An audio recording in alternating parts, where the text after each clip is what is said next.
Don't go too short. Yeah, you gotta flip it on right there on top. All right, we can go ahead and get started. Good night. I assume everyone can hear me just fine. It's so loud up here. My name is Caleb Norris, mayor here in Maumelle. I want to thank you all for coming out to our rescheduled meeting to just kind of talk about a few of the projects. I was looking around the room and I was really hoping for more folks to be here. And Deb reminded me that this was originally scheduled for the ice apocalypse that we had last year, and whenever you reschedule, that really changes things. So, just a few notes. My primary goal here is to answer y'all's questions and just have it so that everyone here who leaves has a better understanding of what's going on with the projects. We'll have a few opportunities for questions about the projects or the election and that sort of stuff as we go along. So if you see those, go ahead and hold them in, and we'll give you an opportunity here to ask them.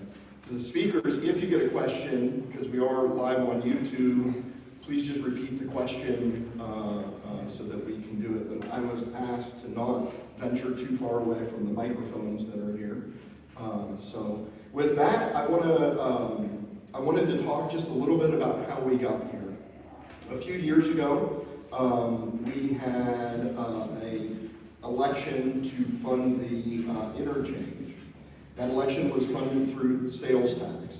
At that time, we also had a property millage tax that the city had sort of re-extended over and over and over for projects throughout the years. We've left that project, and that your property taxes have now down because of that. And so as we were coming up on trying to decide, hey, we've got these projects that people are wanting, what is the best way to finance those? Of course, as a municipality, we can't just go to a bank and take out a loan. Our loans can't extend beyond 5 years. So the way Arkansas law allows municipalities and local governments to fund these projects is by issuing bonds.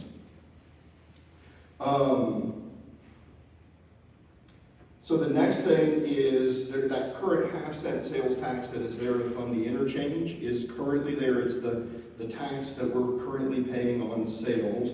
That's set to expire, I believe, in 2027.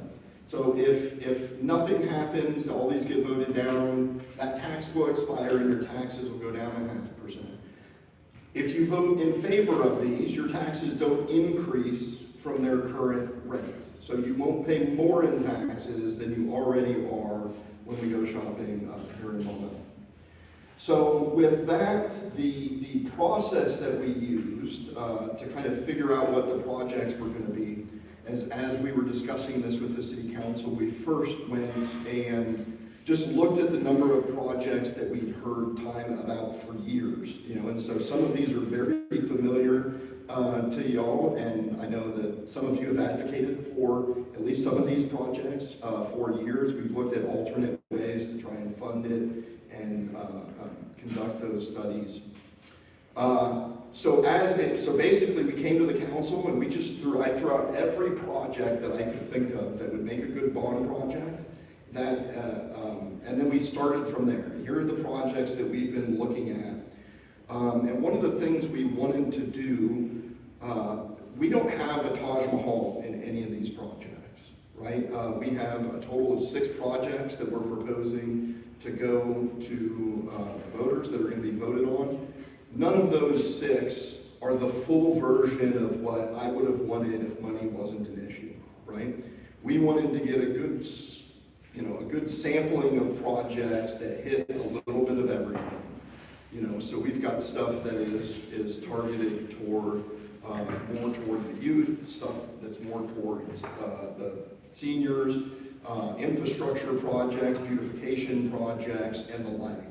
I think each one of these projects we could have doubled the amount we were asking for and got sort of the Taj Mahal version, but that's not what we were aiming at with these. So what we're going to do tonight is I'm going to go ahead and just start with the 3 questions we're looking at. I'll hit the first question, and then as we get to the projects, I'll have folks come up and explain a little bit more about what that might look like, and then we'll take your questions. first question that everyone's going to see on the ballot question 1, is the refunding of the bonds.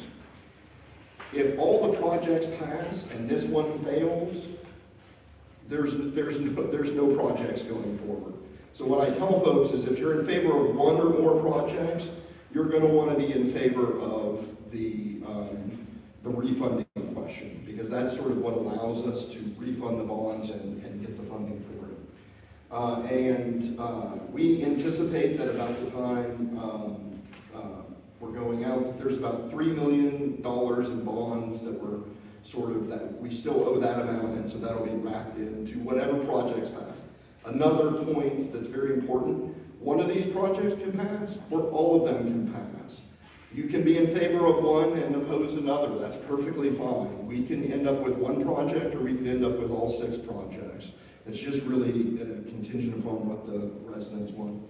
So I guess before I move on to the others, ballot question 1 is pretty basic. If anyone has any questions about that or what that means, either I can answer it, I have somebody here who's far better equipped to answer it than I am. Does everyone understand what issue 1 is? Anyone a little bit confused? Anyone confused and not wanting to say anything? Okay, that's who I mean. So with that, we'll move on to the fun ones, because we're actually talking about the projects. And I guess we'll start with the question number 6, which is the Lake Valencia maintenance and improvements. And primarily this project originated from the active transportation plan that we have, the master bike and pedestrian plan that we worked on for a while. Has anyone heard about that? And yeah, and so that was sort of our guiding document to how we can improve, extend, enhance, or rehabilitate the pedestrian trails, the bike trails, how that works in the city. And one of the phase 1 projects that was recommended right up at the top were some of these trails and connectors that are at Lake Valencia. And that is primarily, we're looking a little bit at the current existing boardwalk that is there. It is in significant disrepair. We have Parks and Rec is out there fairly regularly maintaining that, rehammering down the nails. We are at the point that needs to be replaced. Whether it could just be replaced with wood and we can do it cheaper, that is an option that could happen. But what we're proposing is upscaling that a bit, making it into something, we'll see a little bit more on that here in a minute. But sort of upscaling that, and then the gazebo that we have out there. It's interesting, the city just celebrated its 40th birthday this year of being a city. We're looking at a lot of the old photographs. And for those that have been here for a while, I think I was talking to someone, you said 1978? So those that have been here for a long while know that Lake Valencia used to really be the place that, there was just a lot of stuff happening. And over the last number of years, we've been seeing a whole lot of improvements in that area, and sort of a revitalization in the Civic Center of Maumelle that includes the buildings we're at now, with the charter schools being built. Of course, the library has expanded their facility and really beautified it. The city, in partnership with donors and nonprofits and individuals and some of the groups, raised money to build the all-inclusive playground and park, right? That are right across the street from where we are. And so this area is starting to see more action. You know that the Center on the Lake has fishing tournaments out there. It's a stocked lake, especially when it's stocked, it's probably fishing. So we're kind of wanting to beautify, upscale that, and enhance the pedestrian and bicycle traffic in that area.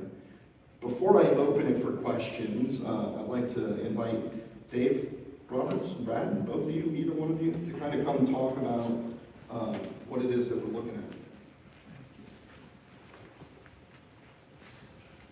My name is Dave Roberts. I am a landscape architect and planner with Craftsman's Hall, but more importantly, I live here in Maumelle. I've lived here since, I don't even know, it's been 12 years, 13 years. Brad Peterson's here with me. He's an engineer in our Little Rock office, and he also lives here. So we were asked to come up with some images to show you why this improvement needs to occur, and it's based on the adopted plan, the active transportation plan that we helped the city with back in 2022 and adopted in 23. If some of you remember, we had a lot of public meetings, we got a lot of input of what people wanted to see as far as connectivity in our city, and quality of life improvements and the network itself. But I threw this slide in because these are what we call trip generators. So if someone is going to start or end somewhere on a bike or walking, they might go to the library or start at the library. They might go to somewhere to shop. And ironically, a lot of these trip generators are right here, right? Just as the mayor mentioned. We've got the library, we've got the school, we've got the community center, and some of the trails. And so if you look at what we call a heat map, where most people would walk or bike, that circle is where we are right now. That's the most intensive walking and cycling is in this core part of the city. And on this map, this is our phases for the bike and pedestrian master plan.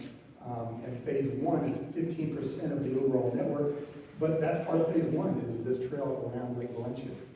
So with the help of the potential help of the bond, these improvements can really knock out a portion of that first phase. So this is what we're looking at. This is a drone shot of where we're just right here, right across the street.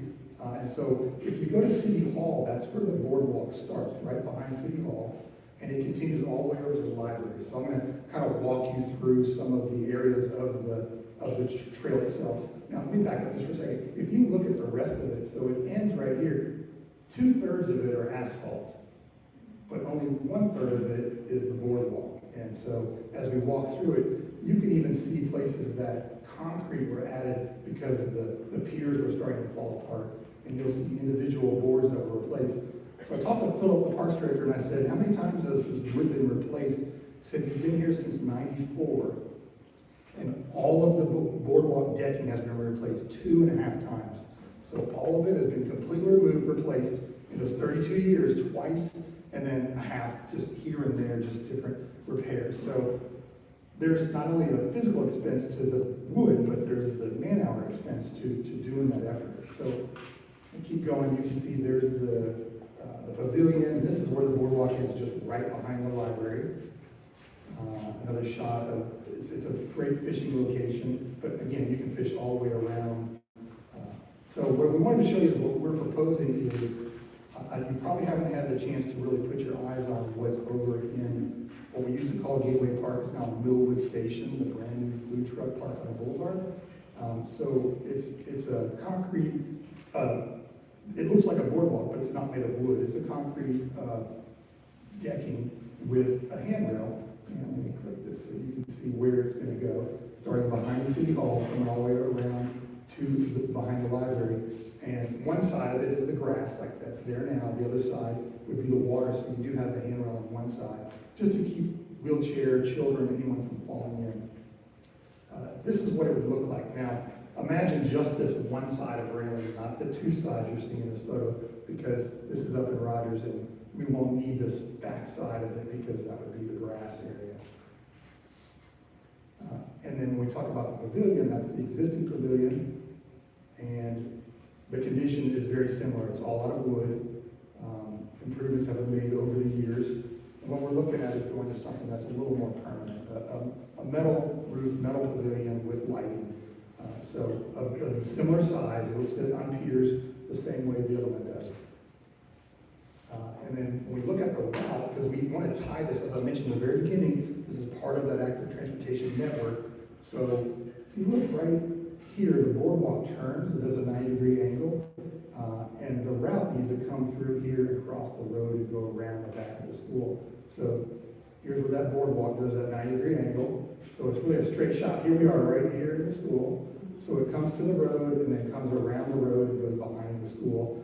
So to help you a little bit, this would be the full route if you were riding a bike or walking through from existing paths that come to the lake, and existing paths that keep going up into neighborhoods.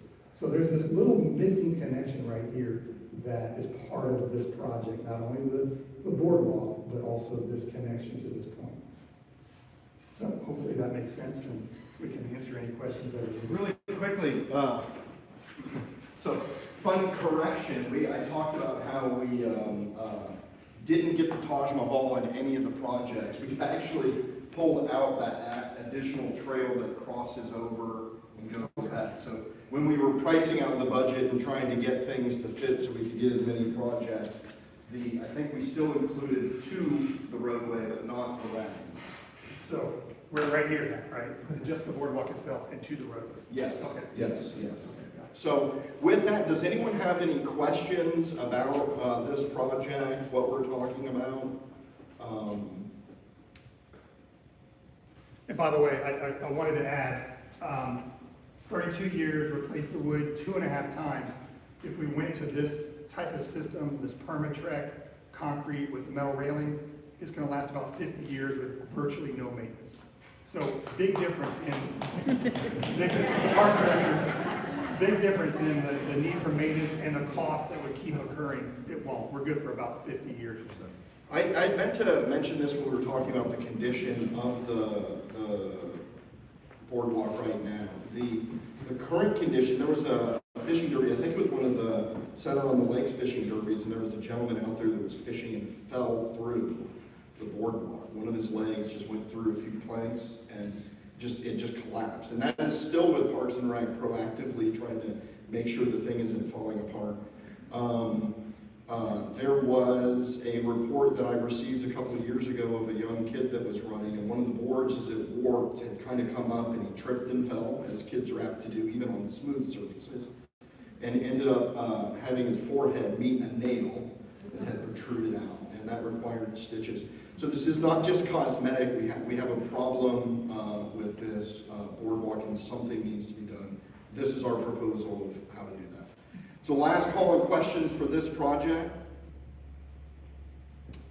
Y'all are not feisty enough. Okay. I say that now. Yes? How long would it take? How long would it take is the question. I shouldn't have, you were supposed to ask easy questions. About a year. We would expect, if this passes in March, and Leanne might know, I believe we're looking at funding it in July or August is when we would get the money and start on it. The boardwalk itself is prefabbed and sort of shipped in. Y'all will get to see it at Millwood Station. We have it kind of going through Gateway Park, Millwood Station. We have it back there. It's still closed off, but you'll really get to see it there. It is some serious material there. Okay, if no one has, yes, sir. So the total proposed amount of 3.2 million just replaces the boardwalk. It doesn't add the additional path. It is, so the question is the 3.2 million, what does that cover? That does not cover the extension of the trail. Actually, what I did was come out and like, we're trying to shrink the projects down. There's a sidewalk right there. And ideally, we put a full trail, but there's already a functional sidewalk that leads back to the path. Not in the best shape and not ideal. So it doesn't include that. I do believe it includes running the concrete trail system up from the boardwalk into the parking lot. So it doesn't just kind of end at that location. It also includes the pavilion, and we're hoping to redo the fountain out there as well. Also, just things that we don't think about currently, the pavilion. So the pavilion, we're going to have to redo the whole electrical that leads into that, and get that done. It's been underwater parts of it, and Philip can maybe speak to that more. But so it's that too. It's not just the purchase of the boardwalk and the gazebo, but yes. Any additional questions? Thank you for asking questions. You often don't know what other people don't know, or you just assume that we've clearly communicated, but we haven't always. So with that, we will move on to the next project, which is question number 7 that you'll see on the ballot. And that is the artificial turf at the sports field. Philip, come on down. Fields, plural. Good evening, everybody. I'm going to talk about the surfacing that we're looking at trying to get for the baseball, softball, and soccer fields, turning those into turf. But I'm going to do it on, as like my department, and then I've got a few representatives of each baseball, softball, and soccer, and they can talk a little bit how they run their programs on our field. For us, that is a huge number for fields, but we are going to have, we will be able to knock some of that down because of the turf. We'll, man hours, that will go down a little bit on days we have to do ball fields, which is pretty much every day that it's not raining. We won't have to use chalk. We'll save money in diesel. We'll save money in irrigation. We won't need infield conditioners. And I know some of the baseball guys and softball guys, when it would rain, they would be out there with 50-pound bags with my guys and myself, trying to get the fields up for play that night or for an upcoming tournament. We won't have to deal with clay. We won't have to deal with cutting sod, edging, fertilizers, overseeding, water removal, and that's again with that quick dry stuff. That's what I was referring to in it. And let's see, weed control, fire ant control, top dressing with sand, sod, and laying out soccer fields. That's all stuff that will diminish, but again, it's over time, and the turf that we're looking at is 20 plus years of usability before you have to come in and do some work. That's the, it also has ways to where, like for baseball, the home plate area is one of the most weared out for baseball and softball. But you can come in and take those out, turn them halfway, and you can keep doing that, and then until finally you'll have to take them out and put new ones in. But that's ways that they've got to make it last longer. And some pros and cons of turf. Increased playability. Hang on a second. Somebody got some glasses. Readers. Well, there's, Mine are right up there. Oh, you're, I'm sorry. I'm getting old.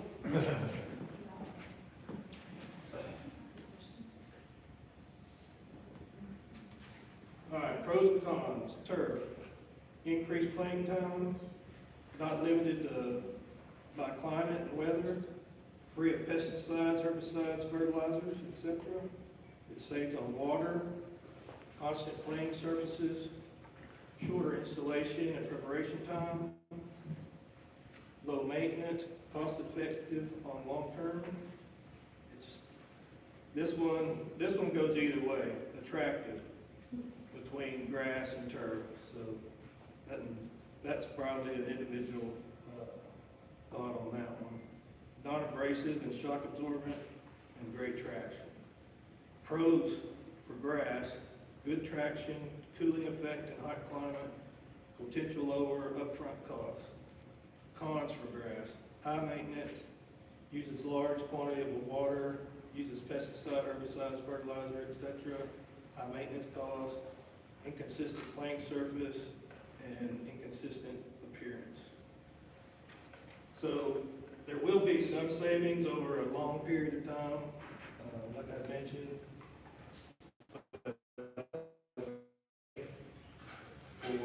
For our department, it will give us quite a bit more manpower and having time to go back and do the extra things that we don't usually get to do to keep the park up. So that's just all the information I've got for those fields and I mentioned earlier that none of the projects were the Taj Mahal, and so I could probably do this for every single one. So let's talk about what was originally kind of requested and what that Taj Mahal version of this would have looked like. Currently, we're looking at AstroTurf or artificial turf on the infields of baseball fields 1 through 6, not the T-ball fields, the infields of the softball fields, and then soccer fields 1 and 2. We didn't include the wings or outfields, but we did include the pitcher's mound, some easy change areas and some amenities there. But so, I think we could have about doubled the price of this project if we just said we're going to turf the whole thing. So in the same effort that we've done with a lot of the projects is try and cut them back to something that's manageable and that can fit with the other projects. One of the things that has come up an awful lot is that if we were to have turf at our fields, that there would be opportunities for more tournaments to be held here locally. So I asked Scott, our Planning and Economic Development Director, to come talk. Do you have a presentation or something like that? Yeah, just to kind of talk about what we forecast some of the economic impact to be of changing the fields over to turf.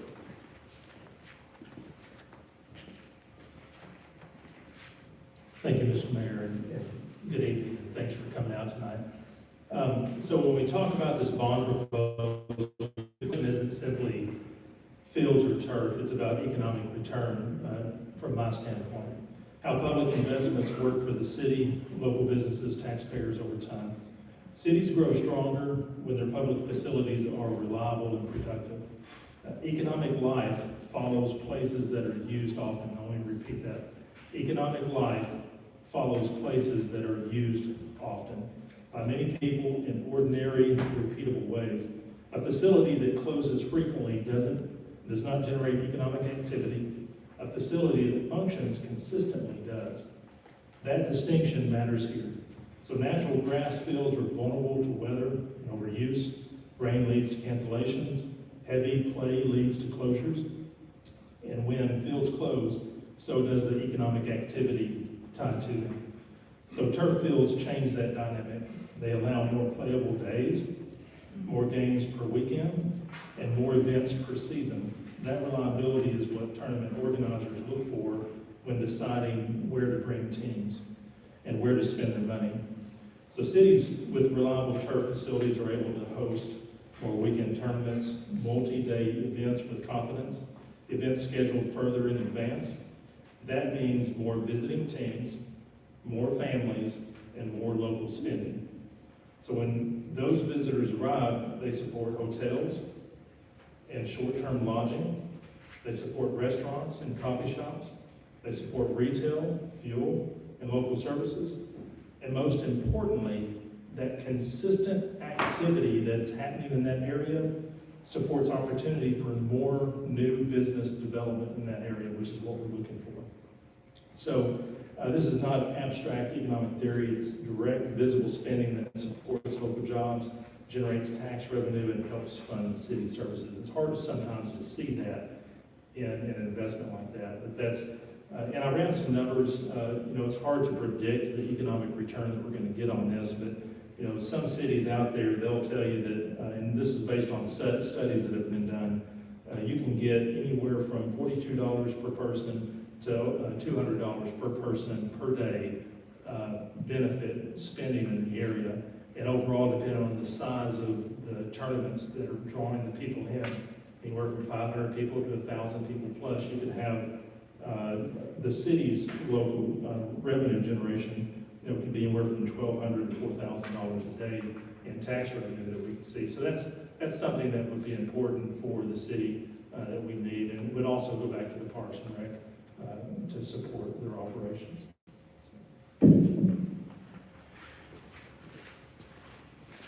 Well, if I knew we were trying to sound smart, I too would have written something down. One of the values that Maumelle has is a very active community in a lot of ways with volunteerism. One of the most steady ways that people volunteer in their community is through participating in youth sports, running those organizations, coaching, getting out there and helping the youth. And so we did have some representatives or some folks from a few of the different sports associations here. And these, I think we're lucky with y'all. I'll puff you up a little bit. I think that not only do they run the local leagues, which is something then that Parks doesn't have to do, we have organizations that are actively spending their own money to enhance the fields, to build things, to enhance the physical amenities that are there, as opposed to organizations that are just trying to milk everything that they can and leaving things worse off. We've got a good group here. So who wants to go first? Baseball, soccer? We'll get to questions here in a minute. Come on down.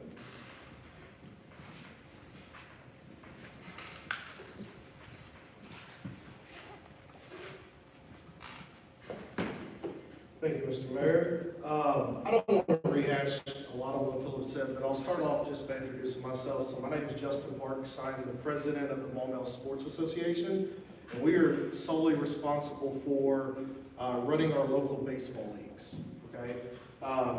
Each year we run 2 leagues. We run a spring league and we run a fall league. In those spring and fall leagues, we have over 750 kids that are running through those leagues and playing baseball at our parks and at our facilities. A lot of what Philip said holds true, and I'll just say, like 2 years ago, when we had a really, really wet spring, I do my very best to reschedule as many games as we can, but it actually got to the point to where we actually had to cancel some of the games, and that provides a diminished product to the parents that are paying for these leagues. But when it rains on our fields, and up until last year, when we actually did a lot of resurfacing work with the dirt and everything last year, that helped out tremendously. But up until last year, when it would rain, specifically on like field 3, that field would hold water for days. And I'm talking about if it rained on a Monday, you're probably not getting back on that field until Thursday. So you can imagine the rescheduling aspect of that's really, really difficult. So the year-round playability, all of that stuff that Philip mentioned really holds true. One of the big things for me is a consistent playing surface. When you have natural grass and dirt, you have bad hops that happen. I've seen out of our state tournament, for the 7- and 8-year-old state tournament at the end of June 2 years ago, I saw a kid get a bad hop and hit him right in the eye, and he had to be taken to the emergency room to get stitched up for that. You have a very consistent playing surface when it comes to artificial turf. You're not going to have the bad hops. They're going to be consistent hops, and it's going to be a very consistent playing surface, whether you're doing it in March or whether you're doing it in August. It's all going to be the same. You know, Mayor Norris mentioned that we put funds into the park, and that is absolutely accurate. What this would do is, each year we're buying dirt, chalk, paint, fertilizer, grass seed to overseed in the wintertime. All of this stuff adds up, right? We're a nonprofit organization. We don't make any money on this. Our leagues are funded by the state tournament, primarily at the end of June every year for the 7- and 8-year-old state tournament. We're very fortunate that we have the ability to host that every year, and we have for like the past 10 years. So the money that the association makes off the state tournament is used to fund our leagues. If you look around the state of Arkansas and even the nation, cities, high schools, colleges, they're all moving to turf. And the reason for that is for a lot of the reasons that Phil mentioned. You have consistent playability, you have less rainouts, it's very, very time consuming when you're trying to reschedule things, but it also makes it a more attractive option. What I've noticed over the past couple of years, and I've had some people tell me specifically that they were not playing in our league this year, they were going to Conway, because Conway has turf fields, and they can go up there and they can play. Our goal, my goal, as president of the Maumelle Sports Association, is to be able to keep our youth in our community. I want them to be able to play baseball on fields that are some of the nicest in the state. They have the best experience, and keeping them home, because when you're playing and you're having to drive 30 minutes to Conway and then drive 30 minutes home, it keeps kids out later at night when they're playing games. It also makes it more difficult for parents to get the kids there. So doing this and putting the artificial turf and providing that superior product is a way that we can keep our kids home. Philip mentioned the maintenance cost. Certainly, you know, the long term, I'm not gonna say there's no maintenance with the turf, because there is, right? There's resurfacing and stuff that you have to even out the pellets and all that stuff. But it definitely saves him significant time and his team, because we were talking before the meeting that on days where we're playing, his guys spend half a day out there getting the fields ready, only to have it rain at 3 o'clock in the afternoon, and now we can't play that day. And now they're out pumping water the next day.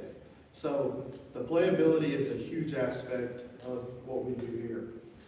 The funds that we put into the fields now, that will be a savings from the Sports Association standpoint, it'll allow us to actually repurpose those funds into some of the common areas around the park, enhancing the areas in there, maybe putting a pavilion in there at some point, a picnic pavilion, so that when tournament directors do have teams out here and they do have events out here, that there's common areas there that's a nice place for the fans and everything to kind of hang out in the park, spend more money in the park, and in the city of Walnut. So I appreciate the time, Philip, for allowing us to come up here. I think this is a huge initiative, and it's something that, you know, I've been passionate about for the last couple of years. So I appreciate the opportunity that we have here. Johnny, did you want to say a couple things? Yeah. I know a lot of it's probably the same, but.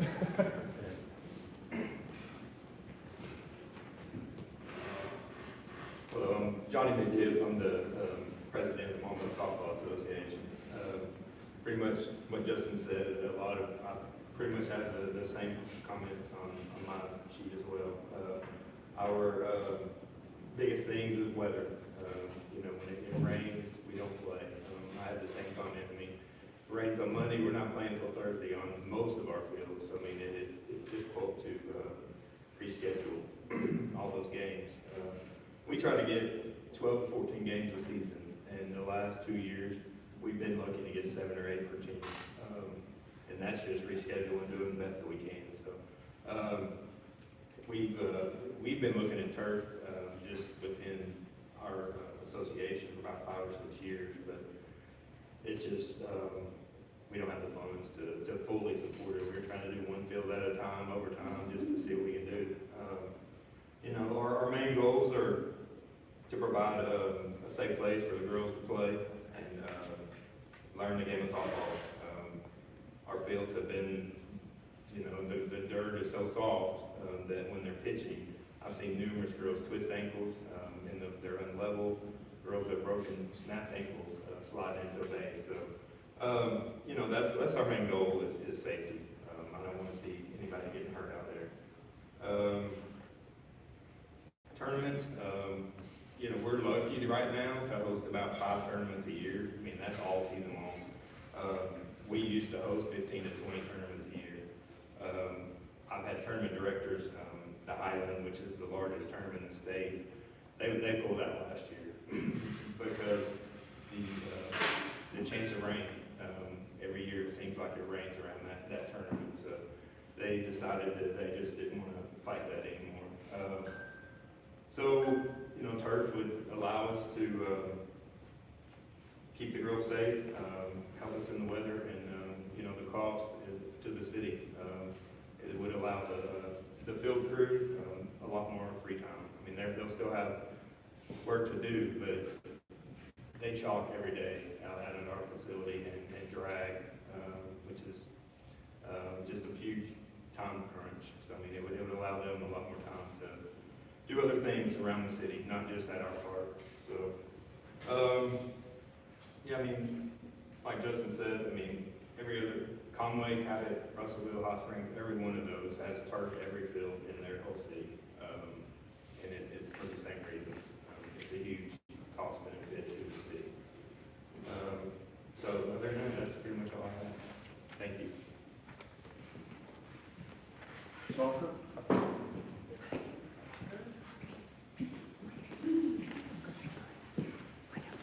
Philip and I both used to be young, and now we're in the same boat here.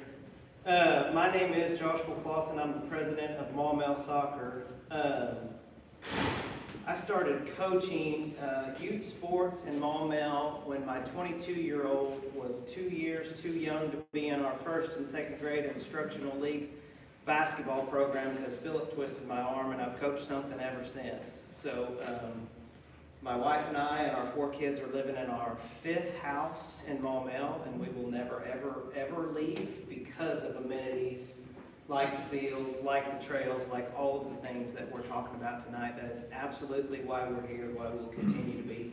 A couple of highlights from our program. We've got more than 60 kids over the last couple of years that we have gone on from our program to play in college.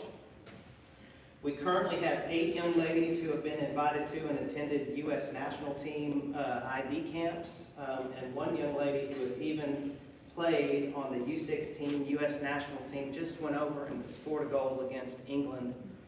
They beat England twice on that trip and came home. So our program has had quite a bit of success, but we have about 800 kids ranging from the little 3-year-olds running around with their mom and dad, all the way through our kids that are getting ready to play soccer in college or wherever else that run through our program and play out here.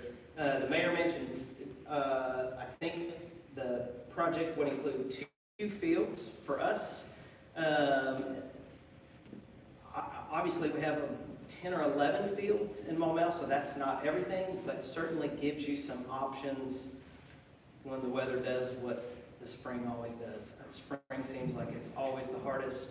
We take weeks and weeks off. I mean, shoot, even now with turf, we can't get on fields because this stuff won't go away. But when it does finally melt, then the fields are soggy and you got to stay off of them. So weather is the biggest deal. I'm not going to rehash everything those guys said, but I agree with it 100%. Of note, our competitive girls play in what's called the Texas Conference of the ECM. So we play against 16 other clubs throughout Texas and Oklahoma that all come here 4 times a year. And if we don't have some place to put them, they don't come here. That looks like 12 teams that spend a weekend here playing games all day long. So I'm assuming that they're getting gas and they're stopping at the store, they're eating at our restaurants and staying in the hotels. The boys program, their conference looks slightly different. That's teams in Arkansas, Louisiana, Missouri, and others, some Oklahoma as well, that do the same thing. So we don't host giant tournaments, but we have 4 home games a year, both the boys and the girls, and those weekends could all be held right here in Maumelle if we were to have access to the turf. So not only does it keep us playing year-round, keep us from getting rained out, but it gives us the ability to bring those folks into our community, and hopefully they leave a couple dollars on their way out. So. Thank you, sir. Okay, I'll open the floor if there's any discussion on or questions about the ball fields. Softball, soccer, astroturf, turf. Yes, sir. Well, I know most people here not gonna like what I'm going to say. My name is Michael Levitt. I moved here in 1978 before we become a city. I was the first baseball manager for 11 to 15-year-olds. We had a ball field where the charter school playground is now. Hey, we were lucky to have a little bit of grass. We only had 8 players in Maumelle. I had to go to Oak Grove to recruit 2 players to have a team. We had to go to Mabelville, Benton, Bryant to play other teams. This AstroTurf is a big ripple. There's a lot of injuries on it. I don't care what you say about it. These young kids don't need to be running around on AstroTurf. I tell you, I kind of laugh at this. I would love to see this money go. You're talking about the number of kids playing here? You could have twice as many. Cut out the fees. use that money and give it to them. I know a young lady that's single with 3 kids. I don't know, the fees run $100 to $150. You give them a shirt and pair of pants. Eliminate them fees. You're missing a lot of kids because of the fees. On top of the fees, this lady has to go out and buy these fancy shoes, knee pads, hand gloves, baseball glove, a bat. It costs them $300 to play. You're missing a lot of kids that would be great, that need that, that just can't afford it. Give that money to the kids. Eliminate the fees, first of all. I'm 100% for a lot of things on this project. AstroTurf is not needed, believe me, folks. Our boys played, we are lucky to have some grass on it, ball field. It didn't bother them kids. A lot of the kids are injured on this AstroTurf. Whether you believe it or not, do some research. Totally, I'm probably the only one in the room here against it, but I'm totally against AstroTurf. I'd like to see that money spent somewhere else, for the kids themselves. Get more kids involved. Eliminate these fees. We don't need $150 fee for a kid to play 2 months. There's a lot of people who can't afford that. You're catering to the people that got paid. A lot of people here got money. I know that. You're catering to them people. There's a lot of kids who can't afford what you play, what you got. You guys are doing a great job. You got kids. I'd love to have a ball field like you got out there now. 8 kids is all I got to play. I'm sorry, but I'm totally against the AstroTurf. Now, I said earlier, thank you for your comments. I said earlier I was going to repeat back all the questions and comments, and I don't know that I can remember all of that.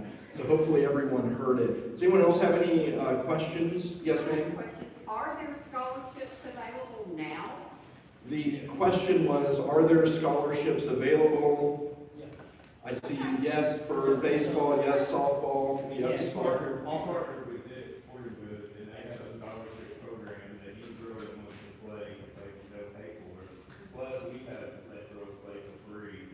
Every year I have a handful, if someone says it's money, we let them play for free. I've never. Same thing on the baseball side. Anybody that expresses any hardships, we allow them to play for free. We don't ever leave any kids out at all. And then for safety, I mean, I've coached for 15 years, and I've seen a whole lot more injuries on our part, and I've heard that argument too. I've never seen a girl get hurt on her, just my experience. In softball, football, you do return. Football, yes, it's a lot more turning and all that. Soccer, fine, I mean, it's time to shoot and stuff. But baseball and softball, I've seen more injuries on dirt than I have on turf. That's just my experience. Okay. Yeah, and I'll add to what Johnny said. AstroTurf, this is not, what is being proposed here is not traditional AstroTurf. This is synthetic turf. It's actually a lot more shock absorbent, and it's actually a lot safer than what AstroTurf is. Since turf has really become a big deal over the last 10 to 15 years, they've made a lot of improvements and strides in turf. And I can assure you that if the injury risk was higher, the colleges and universities that are putting a lot of money into athletes through NIL and other things, they would not be moving their fields to turf. So, I wanted to say also, I keep using the term AstroTurf. It's what I think of when I think of turf. We're not actually, I mean, the bond question is for artificial turf. So just to be as transparent as possible on that, lest someone think we're agreeing to purchase a specific brand. Any other questions about the projects? Andrew? So it says, well, you said that the turf lasts about 20 years. What happens after 20 years? Will we have to replace it at about the same cost? So I'll let Philip kind of add on to this, but the initial installation of the turf. If you wouldn't mind hopping up here, there may be some people watching on YouTube. The question was that if the turf is expected to last about 20 years, what happens after 20 years? Yeah, so to answer your question, so the initial installation, about 60 to 70% of the cost of the initial installation is actually the sub-base. So the water drainage, the concrete that goes into the sub-base, that provides the foundation for the turf. That is about 60 to 70% of the initial cost. In addition to the removal of dirt, the top layer of dirt, that's a lot of, when you're talking about trucking away the dirt, that's a lot of the additional cost. So the actual turf itself is actually not $5.1 million, right? It's the foundation and the infrastructure that goes into it. To Philip's point, he said earlier when he talked about home plates, and you could actually rotate those, so the places that get higher wear would be home plate, the baseline between home and first, places where you slide in. They actually have those in cutouts to where you don't have to replace the entire infield, you can replace the cutouts. And so it's significantly cheaper over the long term. And when you talk about the savings that you have from a manpower and resource perspective over those 20 years, it ought to offset the cost of any replacement. Philip, okay, sorry. It's a good question. Anyone else have any additional questions on this? Okay, then what we'll do is kind of recap these. I did receive a comment that maybe I confused some folks with the description of what question 1 was and how that worked. And so Leanne's come all the way out here this evening and is best positioned to be able to speak to that in hopefully a clearer way than I did. Leanne? Good evening, everyone. I'm Leanne Gwinnett with Stevens. So I guess as we say, start in the beginning. In Arkansas, in order to pledge a tax to the repayment of debt, it takes the vote of the people. So in 2018, the citizens of Maumelle voted to pledge a tax to borrow money to build White Oak Crossing. Those bonds are still outstanding, and there are investors who are counting on that tax to repay those bonds. What question does is it permits the city to issue new debt, which will pay off the 2018 investors and rededicate that tax to repay the new bonds, which enables you to borrow for questions 2 through 6 if the voters approve that. Any questions? Yes, ma'am. Do you want to? If someone were, if I were in love with Lake Valencia project. Okay, if she was in love with Lake Valencia project, And so I wanted that to pass. and she wanted that to And pass, so I vote yes for that and vote no to everything else. and she votes yes to Lake Valencia, but no to the other questions. Does Lake Valencia get more money? If you vote no to question number 1, No, I vote yes to question number 1. if you vote yes, To whatever, to Lake Valencia. what question number is that? 6. So if you vote yes to number 1 and yes to the Lake Valencia question, which is number 6, what was your question? Then what happens to the rest of the money that was in question 1? So question 1 is sized to pay off the old bonds. So you have to issue enough to pay off the old bonds to release that tax to pledge to new bonds. All right. But that means then that, my question is related to people who believe very, It's your- adamantly in one project. And they may think that if they vote only for that one project and vote no for others, that their one project would get more money. No. And I don't think that's true, but I need someone who is more authoritative. That's a really good question. So her question was, if you vote yes for number 1 and number 6, the Lake Valencia, will Lake Valencia get all the money or more than what's stated in the ballot? And the answer is no. The city is limited to the amount in the ballot for each ballot item. The only thing that's the same across all questions is the 0.5% tax. Thank you. Great question. Any other questions? Andrew? Okay, so the cost, the $3 million we owe right now on current bonds, that gets refunded and then those bonds are reissued. What does it cost to the city to refund those $3 million bonds and to have them reissued? We can run some scenarios for you on that. The reason why we haven't done that is for every month that they're outstanding until election, until you issue the new bonds, they're paying down.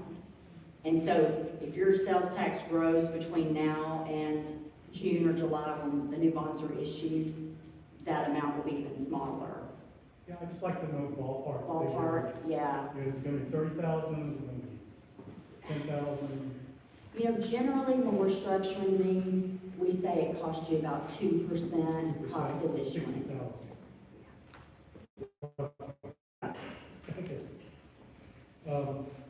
And I had another question about the sales tax. About how much revenue does that generate per year? Sure. So this really speaks to the economic growth, I think, of Maumelle. In 2018, when the bonds were issued for calendar year 2018, 0.5%, which we all call the half-cent tax, generated $1,278,000.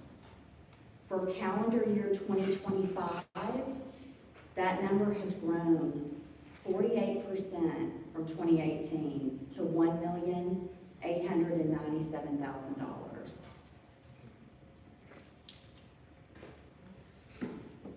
And I had one other question, probably for Mayor Norris. You mentioned the millage that was allowed to expire. Can you give us some more details about that? Sure. How many mills was that? It was a 6.6 mil property tax that was used, I believe, most recently for, I get the order of the projects messed up. I think it was,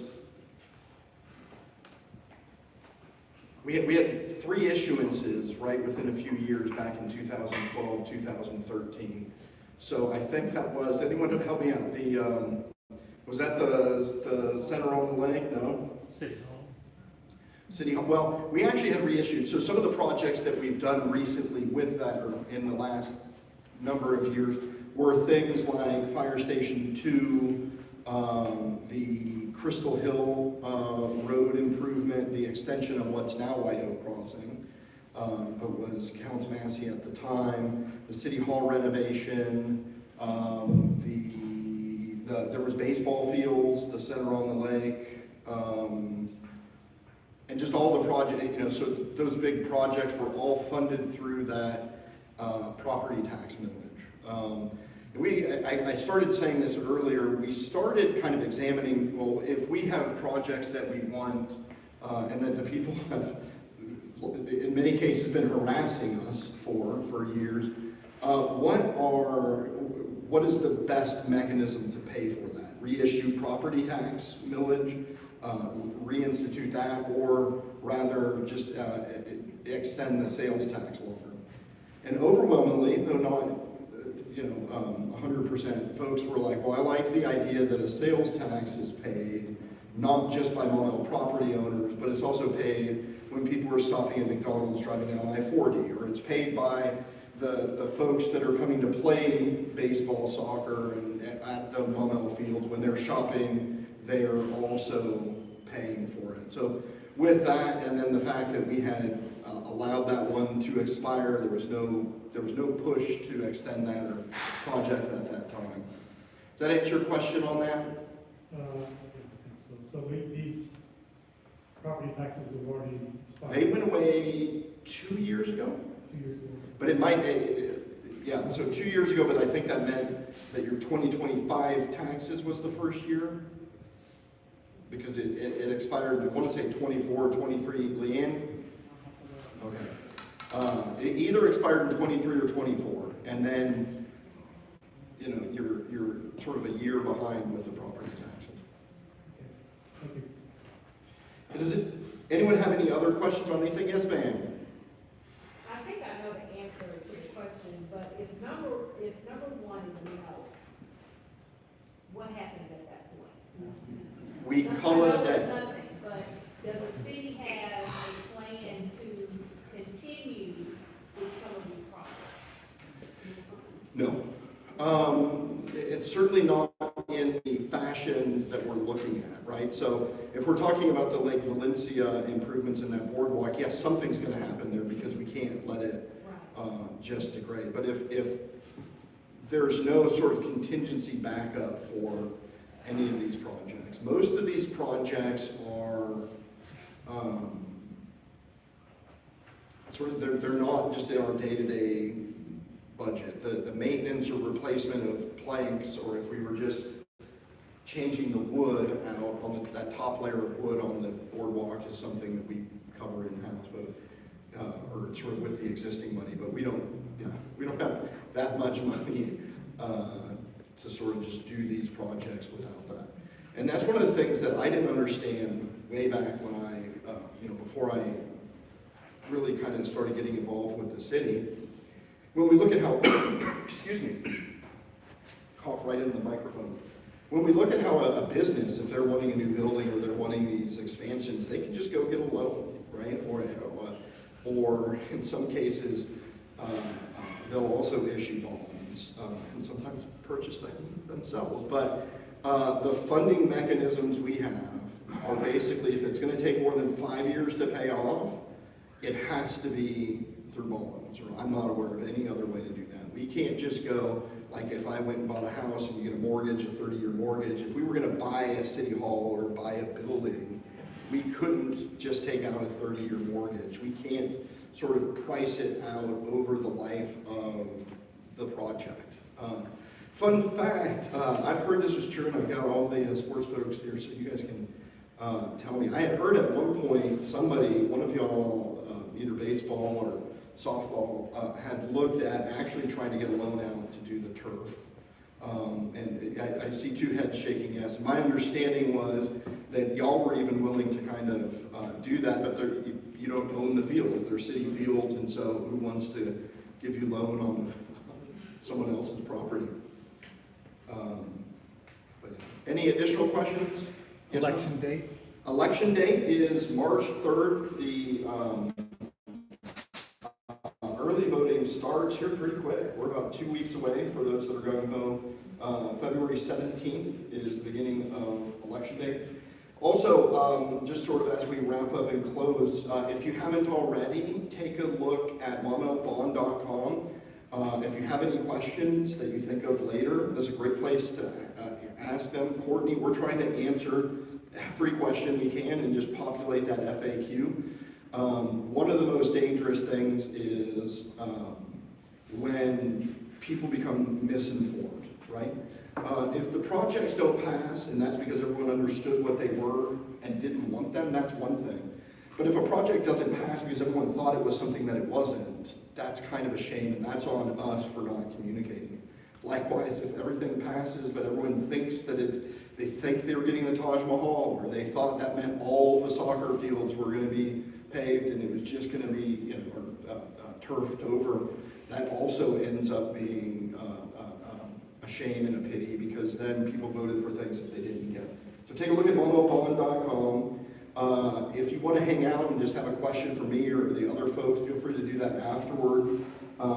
We have on that website numerous other occasions, such as Coffee with the Mayor, where the topic will be primarily all of the projects in a more condensed form.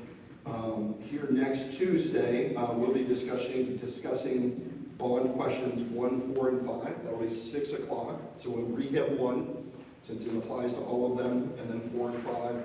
And then that Thursday, and then the following Tuesday is where we discuss questions 1, 2, and 3. So if there's nothing further, I'll let y'all have the last word. No? Yeah? Great. I'll be here afterward if you want to chit chat. Thank you for coming. You have a question? Are these numbered, will these be numbered? I don't understand. If I go to vote, will each one of these have a number on it? Yes. And they'll have a description. We're really kind of trying to focus on the question numbers and the projects, because if you just think of the project, you're gonna get there and be confused when you see a question that doesn't really mention those projects.